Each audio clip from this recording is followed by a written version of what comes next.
Ready? Let's do it. What's going on, guys? Welcome. Take two. What's going on, guys? Welcome back to the Against All Odds podcast. I finally have a guest besides Mimi, so it should be an actually interesting podcast this time. I'm just kidding. Mimi's sitting right behind the camera. We got Andrew. You guys are probably already familiar with Andrew, but play for FC Tulsa. You excited to be on the podcast? Very excited, yeah. All right, so we'll roll the intro, and this podcast will be about injuries and surgery specifically. So let's roll the intro and let's get started.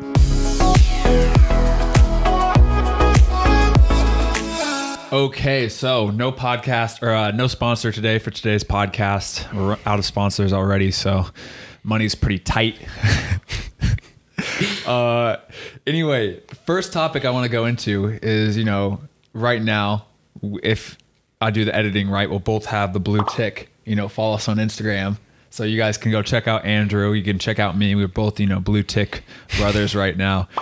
You've had it for, how long have you had the blue tick for? 5 years now, I think. 5, 6 years. And you got it first, right, when you were with Ottawa Fury? Yeah. And then same thing, the club did it all for you and everything? Yeah, pretty much, yeah. And in your experience, like, I know it's like kind of like a funny thing. We joke a lot about like why getting the blue check or the blue tick or whatever. But do you think it's like beneficial for you as a brand or business or player or anything? It's definitely beneficial. Like it makes your brand or whatever you want to call it look a bit more official, a bit more professional. Like however you present yourself, like as soon as people see that blue tick, it just automatically makes it look like it's a legit thing. Yeah, and that's like for me too. It's like I think like whenever I go on to anything or somebody comments and they have the blue tick, you just kind of immediately go, wow, like, okay, who is this guy? Let me check him out or whatever. And I think especially now, it's transitioned so much for the last few years, but I think especially now, it's like Instagram is actually like a recruiting tool, or it's like a, if you're recommending a player and like, oh yeah, here's my buddy, he wants to come in on trial, they have the blue tick, it is kind of superficial, but it does mean something now, which is just funny. Well, especially now, like everything's so social media based. Yeah. Like everybody knows what the blue tick is. Yeah. So as soon as they see it. 5 years ago though, I feel like it's still, 5 years ago isn't that long ago, but do you think it was different then versus now? Like, do you think it didn't mean as much 5 years ago, or do you think it was still pretty big? It probably means more now because everything's growing, but to me, 5 years ago it was massive, right? Like I was jumping up and down in my room when I got it. Yeah, that is pretty cool. And I think too, it's just like anything. I feel like whenever you are, especially for us that we haven't played at like the top flight, the biggest leagues in the world, for the biggest teams in the world, you just kind of want to feel like you're part of like a big team or a big league. Exactly. And so it's like similar. You see like, Ronaldo has the blue tick. You're like, okay, well, no, me and Ronaldo kind of similar. Very similar. And the same thing too. It's like when even for the photos, like you walking into training or walking into a game or anything, you see the big pros have that, and you kind of like feel similar. So it's pretty cool. So basically, little recap. So let's say you haven't been on the podcast for a while. You've been in a few of my videos over the last years or a month or whatever. Do you want to just give like a 2-minute recap of like just your career starting from like, I guess, right when you kind of left college and entered the pro game? So I only did a couple years of university back home. Which is? Acadia in Wolfville, Nova Scotia. Nova Scotia, which is, again, we'll make this joke every time. It's not in Sweden or Russia. Russia. Mimi thought it was in Russia, Nova Scotia, right. Which I can get. It's an interesting sounding name, but Russia wouldn't be like my... Yeah. I wouldn't think that it's from Russia. But anyway, go on. Yeah. So only did a couple years there. Went and signed with Ottawa Fury. I was on trial with them for about half a season in 2015, I think it was. And then I signed with them officially in 2016. So I was with them for a couple years, then ended up going over to Northern Ireland, played for a club called Larne.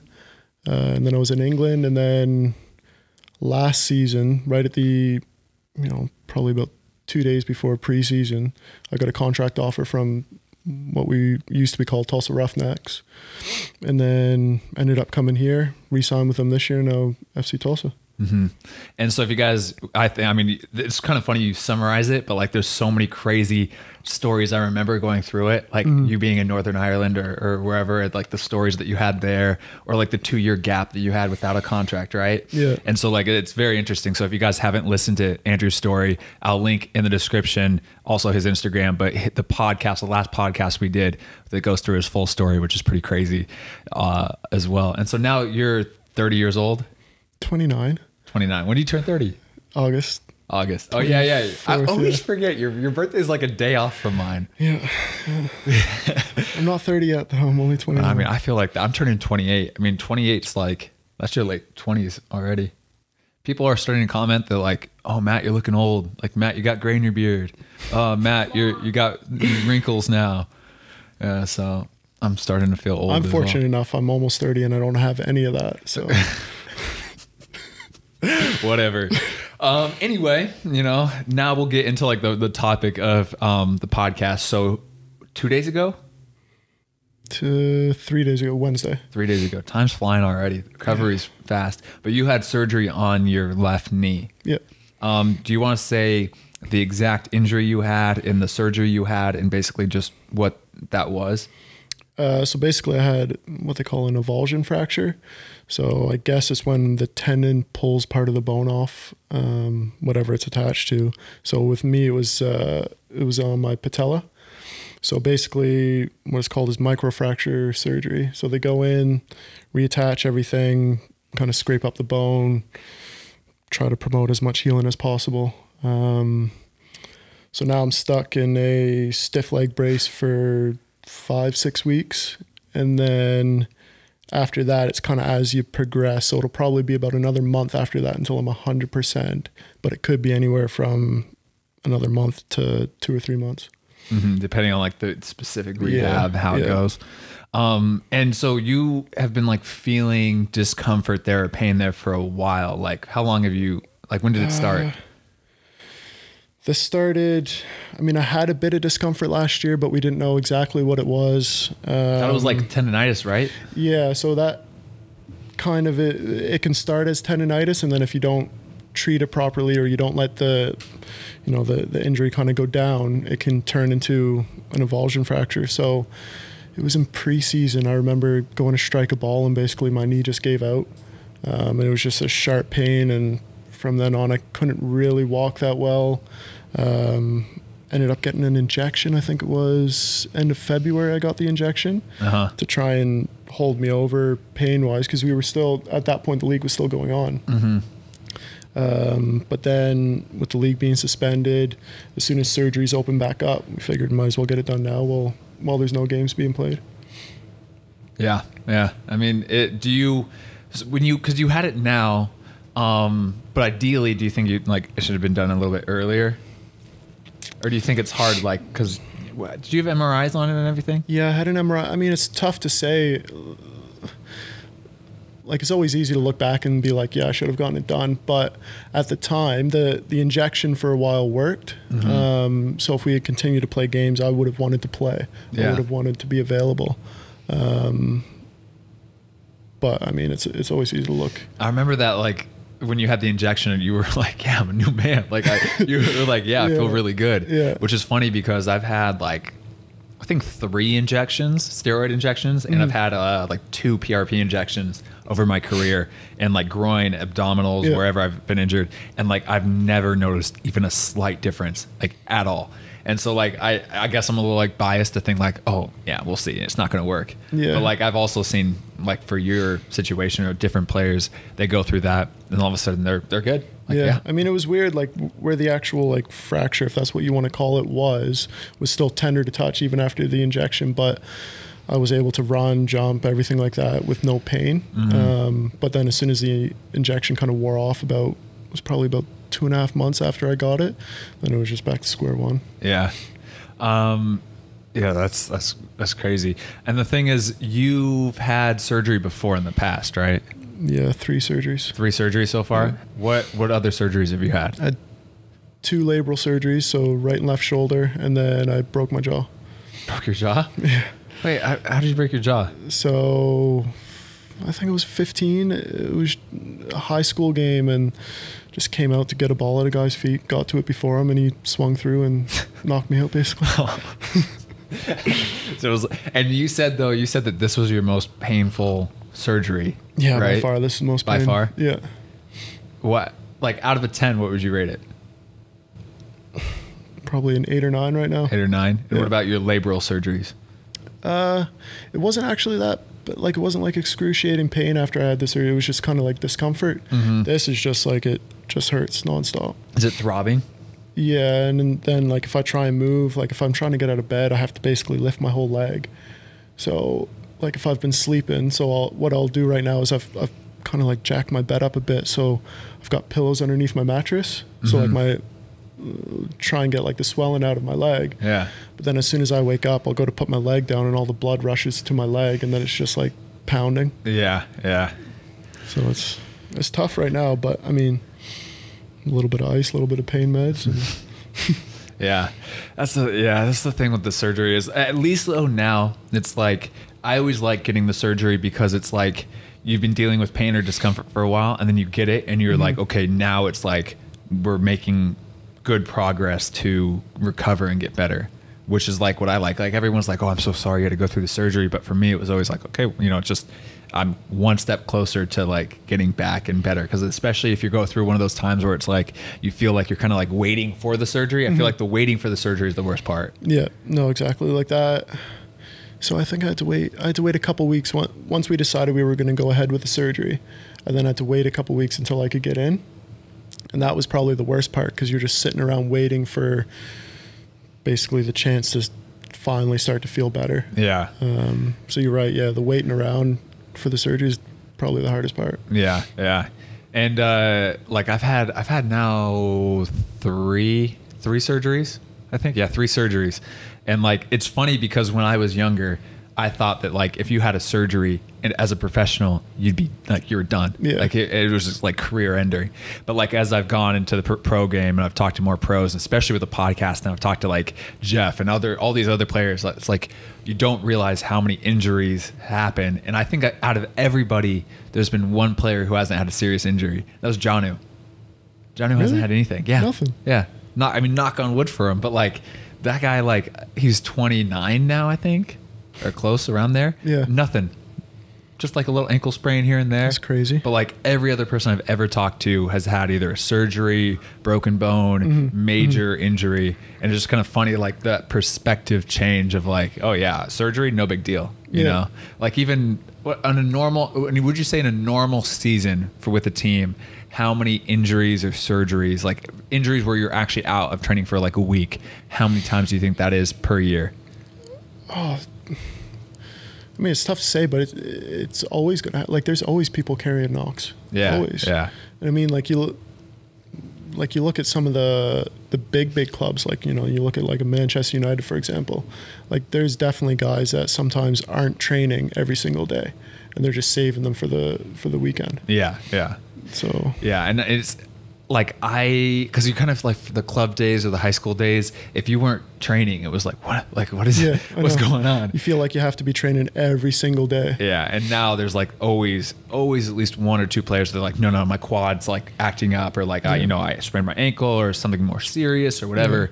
But like some people might look at that negatively, but I always just look at it as like, look, like if you're going through an injury, like it's a very common thing, especially in the pro game if you're doing it every day. So like that's like my thing, like for kids. Like I had this one kid email me and message me, and he was going through like a quad strain, like a bad quad strain. So he's out like a couple months. He's like, my career's over. I'm like, bro, this happens every day at the pro level. And like the same thing. I mean, you would probably say the same thing about like, look, like it's a marathon with your career, Well, part of like rehabbing is, you have to look at it like that is training. Yeah. Like you're taking care of your body. Like a lot of people think that training is just what you do on the pitch, but like how often are we, after training, we go into the treatment room, we're off to the side of the pitch and we stretch, we do some core, we do whatever. But so if you've got an injury and you have to take care of that, that's just part of your training. Yeah. So like right now, like my training every day is my rehab. So whether like right now I can't really do much, but basically it's just icing my leg, you know, trying to flex my quad a little bit, but that's basically my training right now. Yeah. That was for me. Like, I felt that like it was just so much day by day, and it was like, okay, well, I was just so focused on okay, tomorrow I'm walking this distance. Tomorrow I'm doing this, adding this little glute exercise, or I'm adding whatever. So I was like so hyper focused on like what the goal was by the end of the week, what the goal was by today or whatever. And so that like that guy said, that wasn't the problem at all. For me, it was always just the waiting, when it was like waiting for the surgery or waiting for your MRI results, or just like the unknown. And you're like, I'm feeling pain right now. I don't know why. I think that's the problem. Yeah, the unknown is definitely the worst. But once you know, and then you can kind of create short-term goals to help you reach your long-term goal, then it makes it a bit easier. And then so how long was the recovery for like the labral surgeries in your shoulders? So the first one, they said it was about 6 or 7 months. And then I finally recovered from that.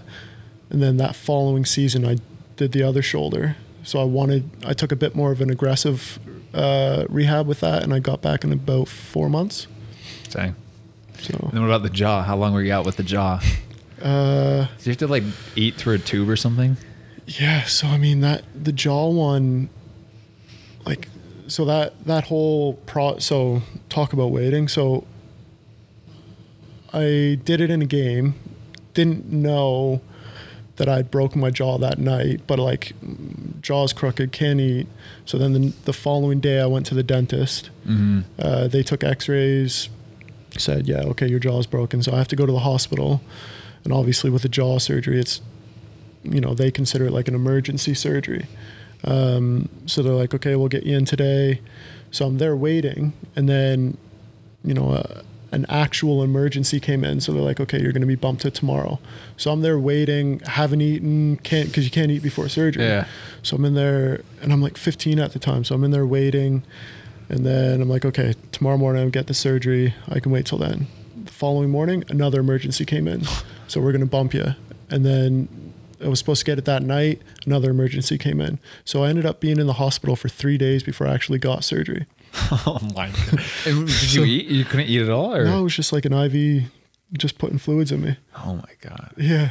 So I'm sitting there with like a crooked jaw in pain and not eating.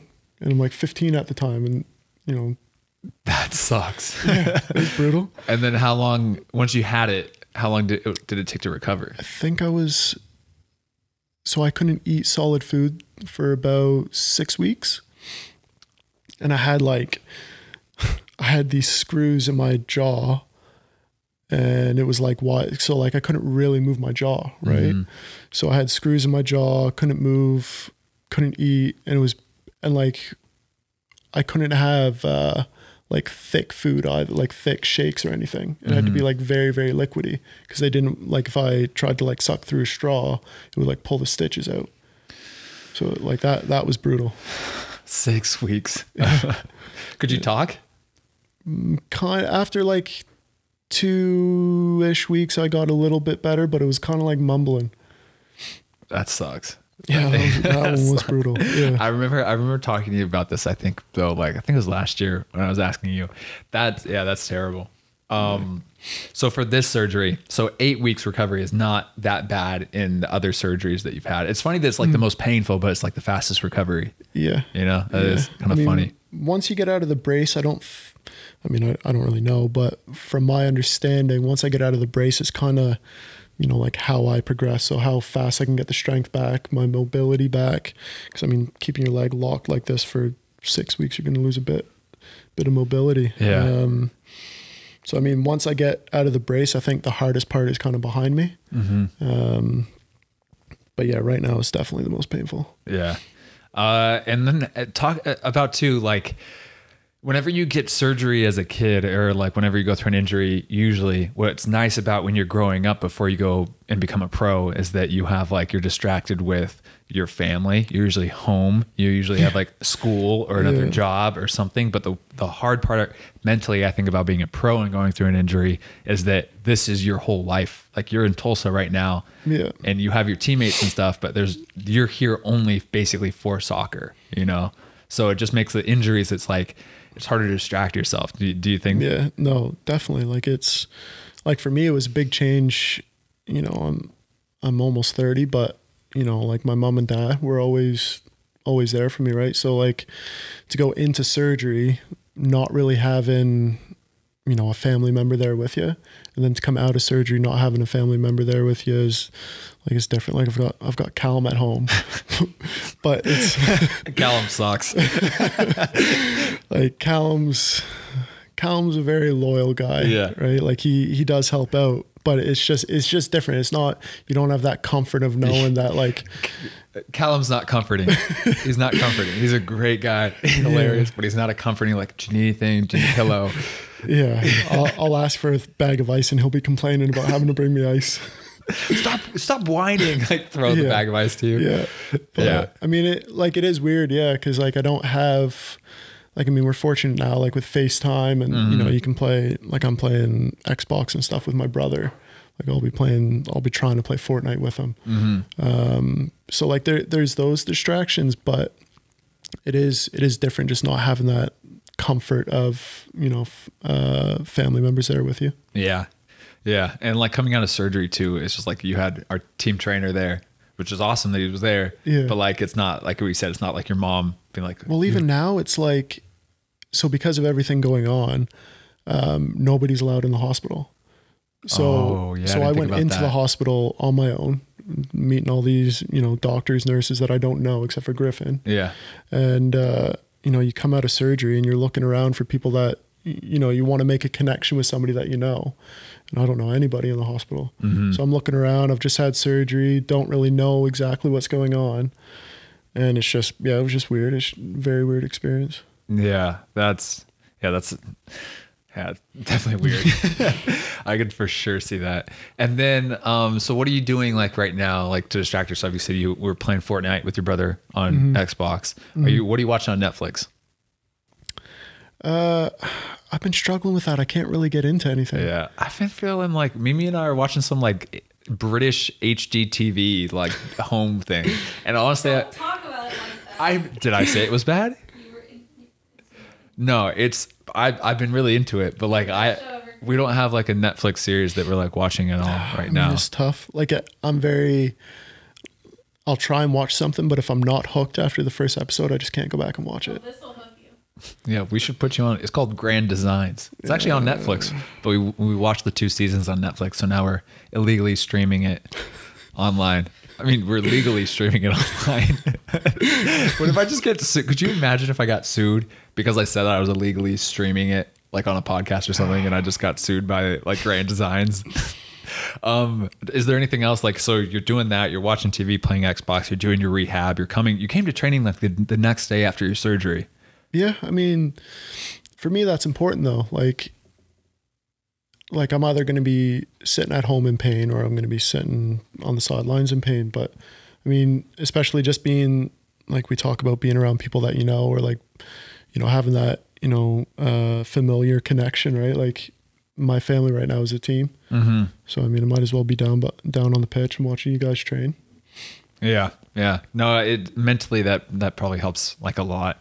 I remember when I had my surgery last year, with my abdominal on my right side and my groin, like I was in so much pain the first like 3 or 4 days. So I took like a full 5-6 days before I even came to training. But like even then I was just like, I mean, I can only take Mimi in very small doses before I get annoyed. Yeah. And so no, it was great. Mimi helped me out a ton. But like, remember that's when I was going through that allergic reaction. Yeah, Mimi had an allergic reaction to like something and she was completely covered in like hives. So it was like we were just both lying in bed in pain.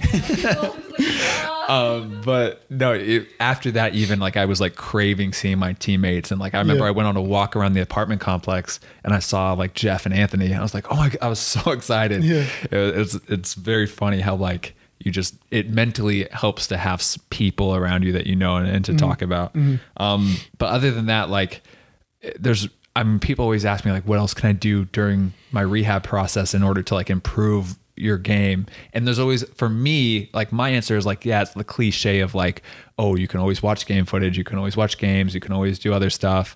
But like, honestly, I think like what you kind of already hinted at for me, the 99% of it is focusing on your rehab and getting better, right? Yeah. Is there anything else that you do or would recommend to do in order to like improve during this time?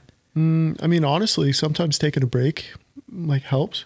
Like I find sometimes, you know, even if it's just like 2 weeks, if I step away and don't do anything, you know, yeah, you can argue you might lose a little sharpness or whatever, but I find things that I've been trying to drill into myself, like technical things, I'll just pick up right away as soon as I go back. Yeah. So, I mean, sometimes stepping away and taking a little break isn't always a bad thing. Yeah. Yeah, I agree. Maybe are the cameras going?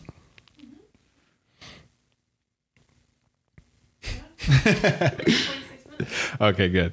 Just keeping you on your toes out there. No, I agree though, because like sometimes you listen to like the people like the recommendations and it's almost like I don't want to say unrealistic because I'm sure some people do that where it's like when they're injured or whatever, they watch a ton of games, do a ton of game analysis, do mental training or whatever. And I think if it helps you and like that's what you like to do, like go for it. But for me, honestly, like when I was going through the injury, like kind of the last thing I wanted to do was to do like mental training or watch a game. Like I'll watch a game sometimes, but like it wouldn't be like, oh, I'm gonna like have my notepad here and take notes about this game. And I think like what you said about taking a break, like it really is true. I mean, especially at the pro level, you're doing this every single day, every single day. So sometimes it is good to take a step back, take a break, and you come back refreshed and like excited to come back into it. Exactly. And I mean, like right now, all your focus has to be, you know, getting better. So like if I'm putting, like, for example, right now I struggle, you know, getting down into the car and then going somewhere. So if I'm using any other mental energy into doing something else, it's just not possible. Yeah. Like I need to put all my focus into rehabbing my leg. Yeah. So I don't like right now, I don't need to watch matches from a month ago or a year ago. Just focus on the injury because it's not really, I mean, it's not really going to change much if you're watching game footage right now. Like, what are you really going to do? Yeah, I agree. I think like somebody I was with Michael Cunningham. He's actually like another YouTuber. I don't know if you know him, but like he's like 7MLC. But we were talking, we're doing like a podcast, and he said something that like he's like, okay, look, like you can the mental training. It's like, you know, it sounds great and stuff, but like I think this is his words. Like he's like, I think that the best thing with mentality is like it's like the same way you work out at the gym. You go in the gym and you like put your muscles under stress and you like, you know, overwork them and then you come back stronger. And it's like with your brain and mentally, you go through hard times like an injury or whatever. And just that process alone, you come back stronger from it because it's like you're going through tough times and you come out stronger the other side. So like, I agree with that. Like, I think it's like anybody can sit down here and think about, you know, I think goal setting and all that stuff's important. But I think honestly, like my opinion with mental training is like, it really comes to like pushing outside your comfort zone and then like going through tough situations and tough times.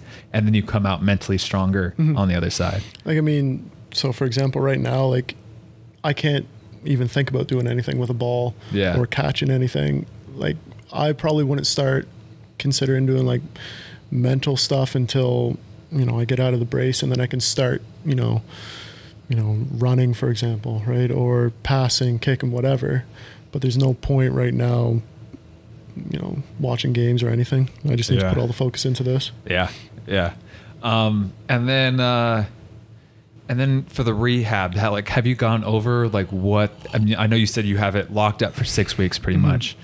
But when do you start like the exercises and what does that look like? And like, do you have that at all? Or is it just right now you're just focused? Like, it's just day by day. I'll be doing some stuff. Like I'm going to the physio, I think 2 or 3 times a week.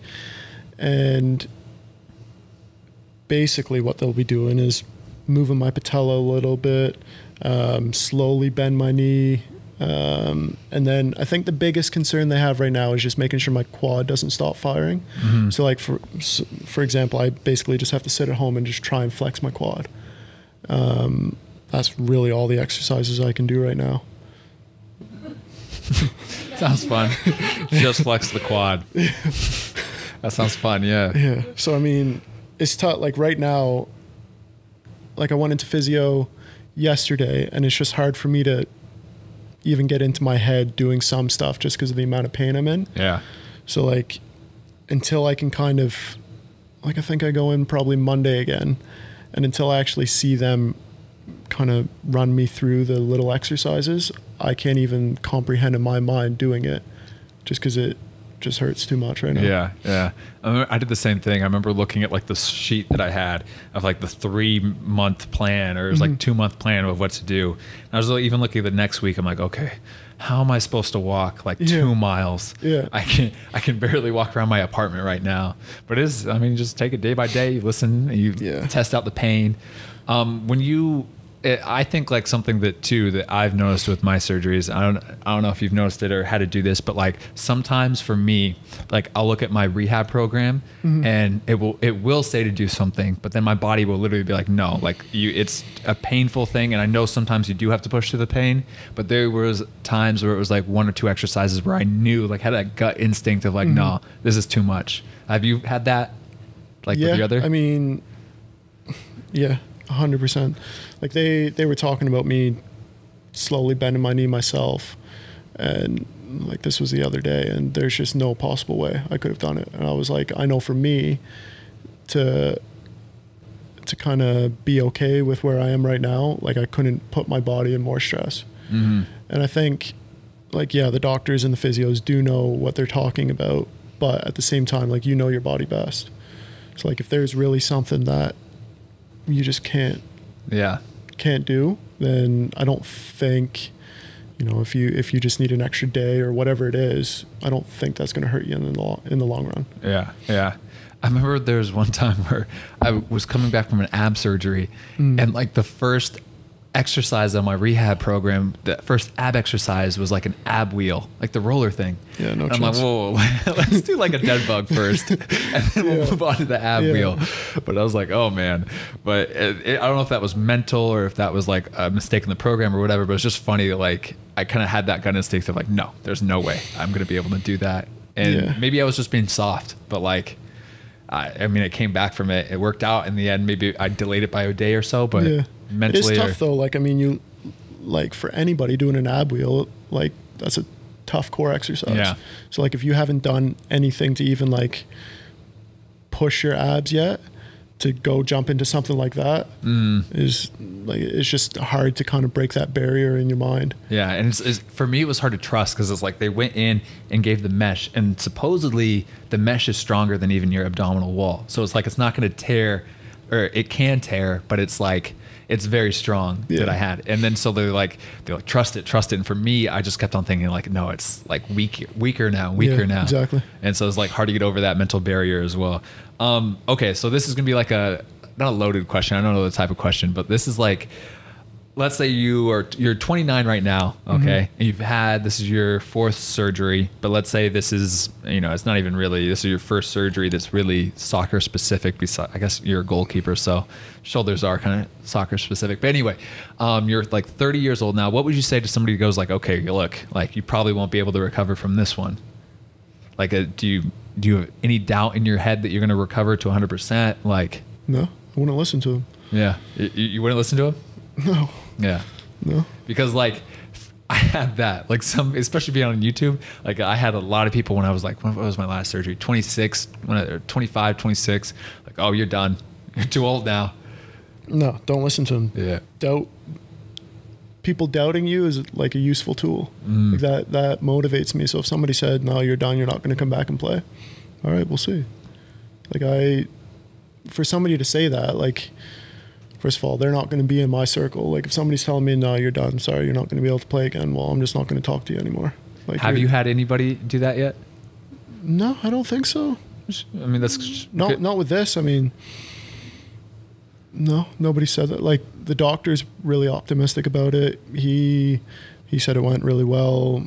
I should make a full recovery. So I mean but yeah, like if anybody said that, I just, like, that would motivate me to come back even better. Yeah, 100%. So like any time that I had, I was struggling mentally with the pain, or, I was feeling like there were setbacks, I would just use that to motivate me. Doubt is a good motivator. Mm-hmm.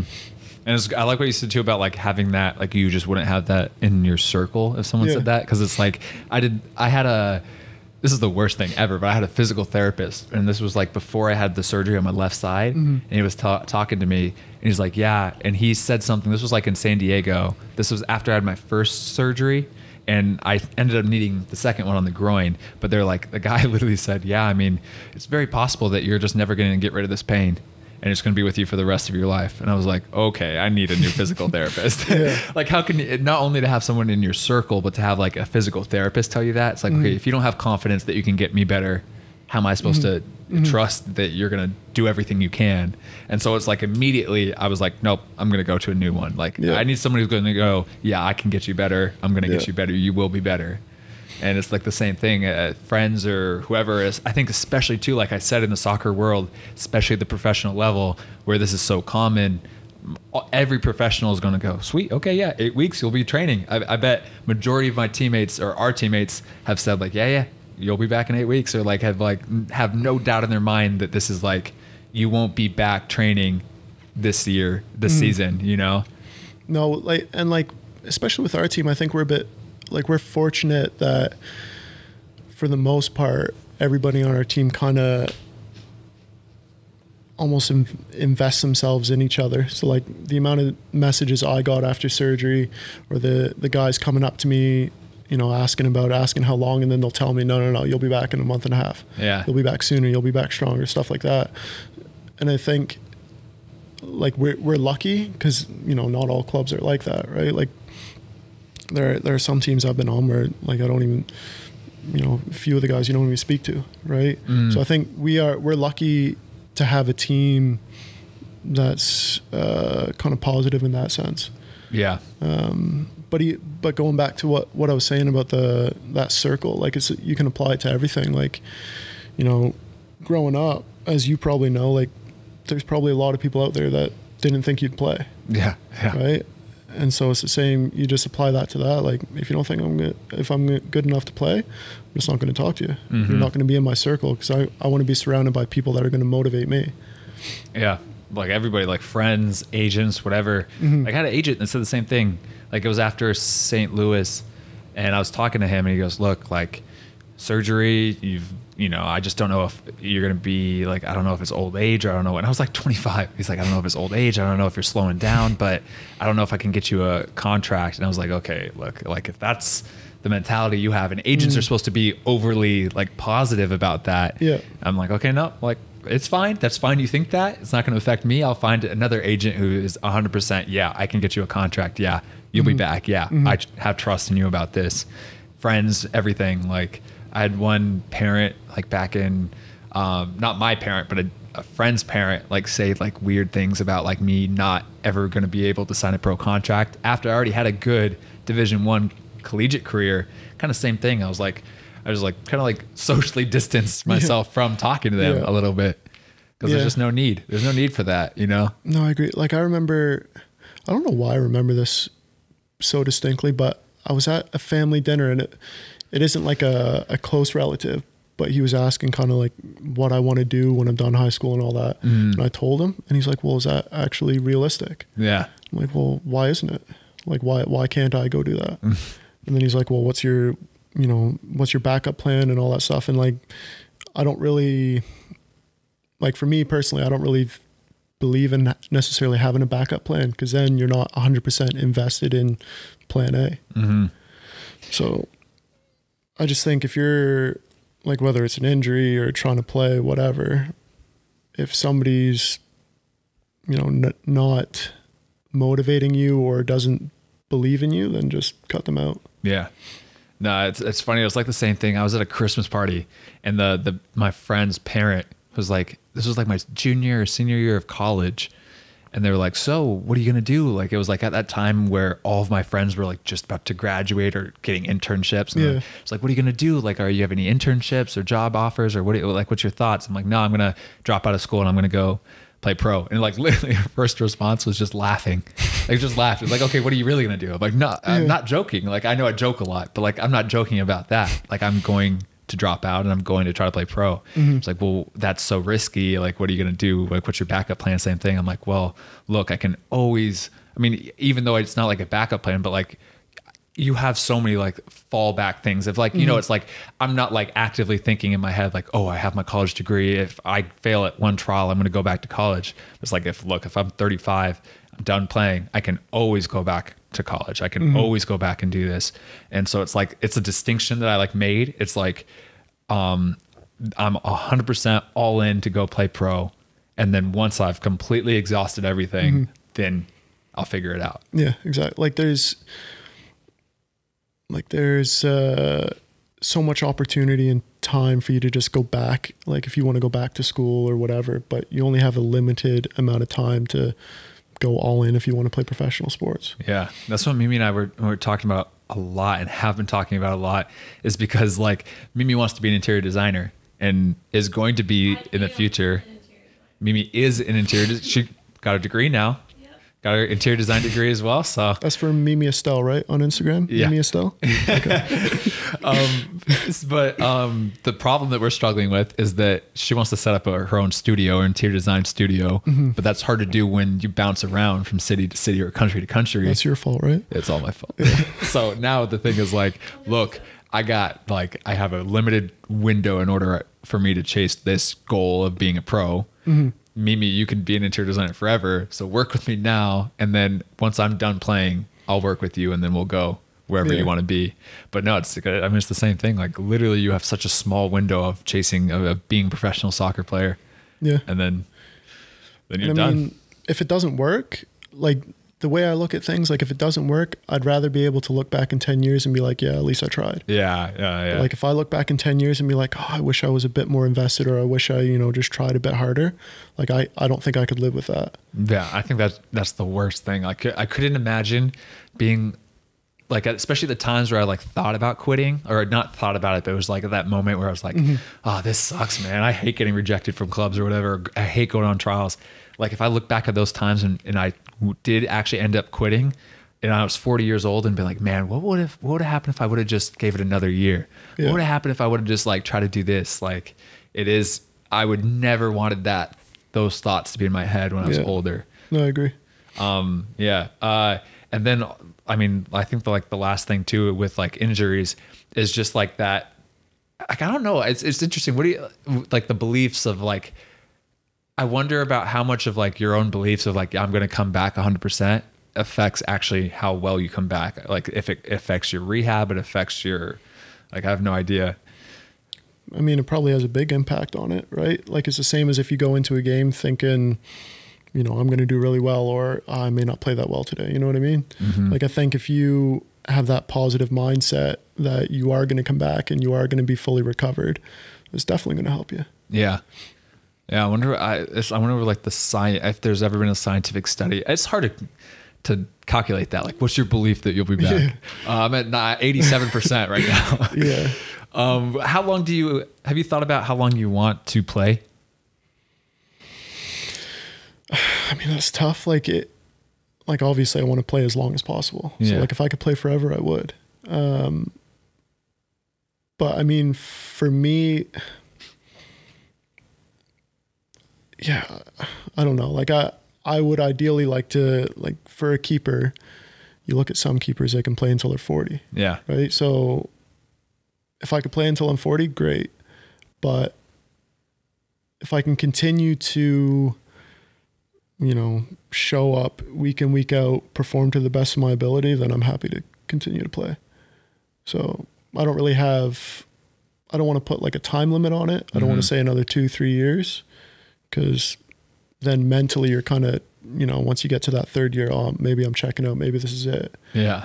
But I mean, for a keeper, realistically, if the top keepers in the world are playing till they're 40, I mean, let's say I've got another 10 and a half years in me. Yeah. I think players too can play like the whole like old age thing. I know like everybody jokes like, oh, I'm getting old now when you're like 27, 28. Yeah. But honestly, with like the nutrition now, the workout programs, the mobility, like the way you're treated, like everything, I feel like most players can play into their mid 30s. I feel like if you're taking care of your body, definitely. You're working out, eating right, all that stuff.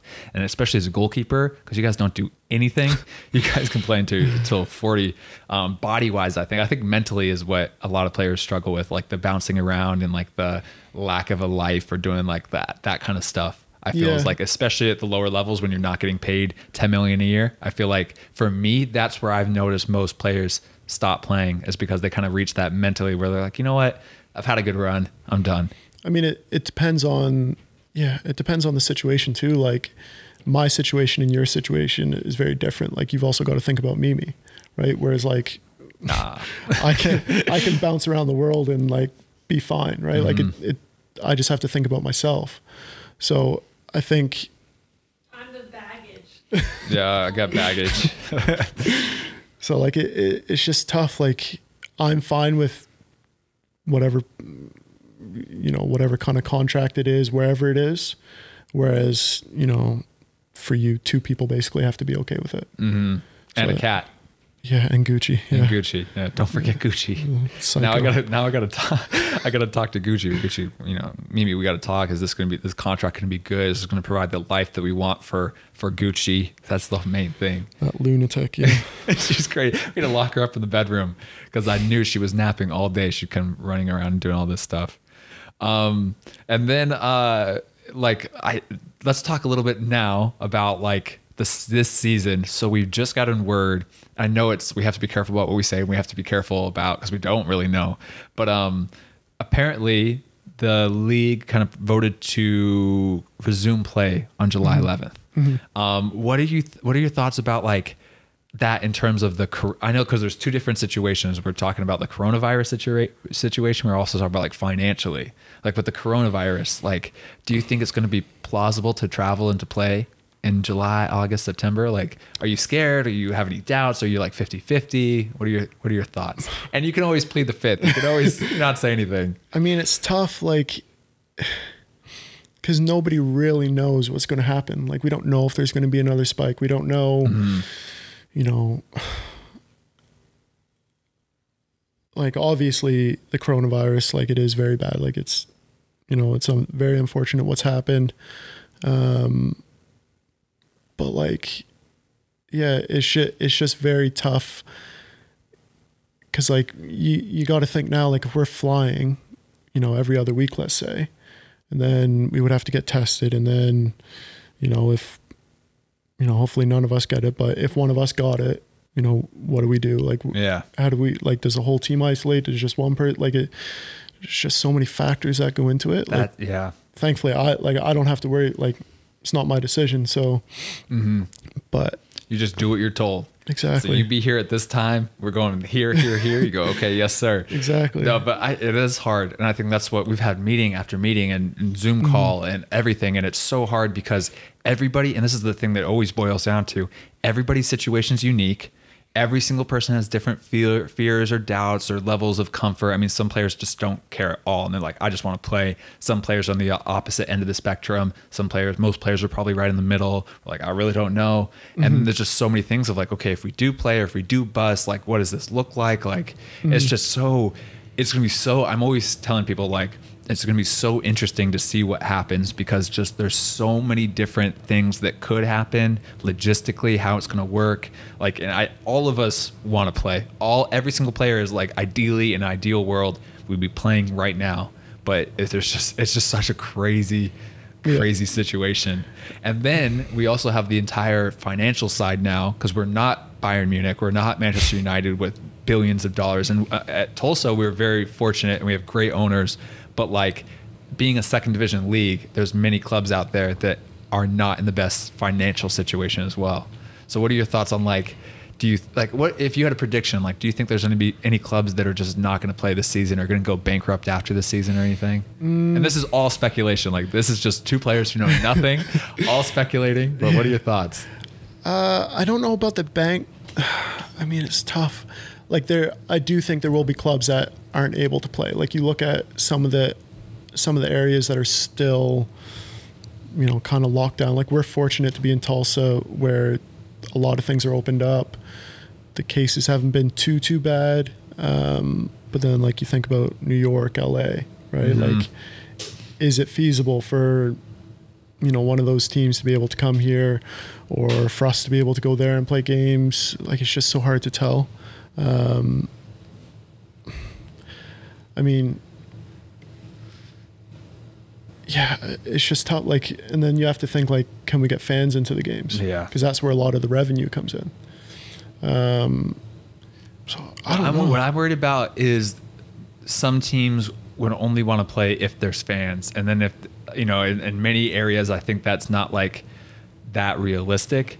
Like I think in Tulsa, yeah, we could probably play with fans by the end of the year, but like I think in some cities it might not be realistic. And then I'm wondering, it's like, okay, if some teams don't want to play and without fans, like I just hope, like I don't know. Again, there's so many situations, and you never know. Week by week, it's always different. But like, I just hope that we can figure something out where we can get some sort of games in, or do something. I mean, you want to be able to play for the fans and like be able to perform for them and put on a show for them. Like I think we're fortunate, regardless of whether the fans are at the stadium or out of the stadium. Like we're lucky enough that they're going to support us regardless. Yeah. Like our fan group is pretty good with that. But I know some clubs, well, I don't think any other clubs in the USL have as good of fans as us though, right? Best fans. Yeah. So, I mean, yeah, it's just tough. Like it's just such a loaded question because like we'll say this, but then we could go ask Callum and we all know he's going to have his own opinion. Yeah. No, that's the thing. I sprung all these questions on Andrew too, because we were just supposed to talk about your injury, but I want to talk about returning play, and it's hard. You have to pick your words carefully because you never know. And again, we're just players. We're literally just players, and we know pretty much the same amount as every other person out there right now. So it's just all like guessing. But yeah, hopefully, like my hope, honestly, is that we get back to playing in the safest way possible. We can get games. It's whatever. I mean, even if it's friendlies or something, just playing, doing something this year. Yeah. And then we'll reevaluate by the end of the season. But it's gonna be. Yeah, I mean, end of the day, it's whatever's going to be safest for everybody. Yeah. Like we all want to play. Like we're all in the exact same situation right now as players, but we need to think not just about ourselves, but whatever's going to be the best for the whole community. Like we don't want it to spike in Tulsa. Yeah, so we're the reason. So like teams coming here, like we have to think, is that going to cause a spike in Tulsa? Yeah. And we kind of have to think about that as well. But I don't know. Yeah. And then like, I think it's funny that like what James Cannon, our president, said like a week ago, and he was just like, or a few days ago, I think, it's like, we didn't have a global pandemic clause or like a plan of action for a global pandemic this year. So kind of, it kind of came out of nowhere. It's so funny that we're going through a global pandemic. Honestly, I know it's a very serious topic, but like, it's kind of funny to think about that going into this year and like what my goals were and what I was envisioning for the year. And then now just completely changed everything. You just have to be ready to just be like, okay, whatever, stay fit, stay sharp, stay ready to go, mentally ready to go. I'm ready to go with either way. If they say, look, nope, everything's canceled, you're going home tomorrow. Like, okay, see ya. I'm going home and I'll get back fit and I'll get training and I'll figure it out. Or if they go, nope, games are tomorrow, I'm like, okay, I'm already fit. I'm ready to go. Let's get this going. You just have to be ready no matter what. Yeah. And now you throw in an injury on top of everything. Yeah. So I mean, like for me, July 11th isn't like that's not even an option for me right now. Yeah. So in my mind, like ideally, I would be very okay with it being, a little further back. Yeah. But yeah, right now my focus is just getting back fit and 100% as quick as possible. Thankfully I don't have to think about or make those decisions about. I know. That's why I'm so thankful. Like what you said earlier too, is like we just have to listen, do as we're told, because there's people that are smarter than us making the decisions, and we just kind of follow along. And it takes a lot of the pressure off. The only good thing I'll say is like they're talking about having a bus instead of fly. I'm very okay with that. Andrew gets so scared on airplanes whenever there's a little bit of turbulence. No. It's not a little bit of turbulence. Like the plane is bouncing all over the sky. I will say that where we are in the Midwest or the South, like around Tulsa, it gets bumpy and choppy in the air. Very. And Andrew doesn't do too well with that. I have no problem at all. For me, I can just fall asleep we go. I like it. I like the pit in my stomach that I get when we drop. I think it's kind of like a roller coaster. Yeah. So let me just tell you guys, Shelly's the kind of guy that will be sitting behind you, and when there's a little bit of turbulence, he'll shake your chair. He knows I hate flying, so anytime there's a little bit of a bump or if the seatbelt sign comes on, he'll start shaking my chair. Be like, "Oh no, we're going down." I just whisper it to you though. I don't try to say it to the whole airplane. Yeah. No, I hope that that'd be cool if we could fly though by the end of the season, just somewhere. I want to play in California.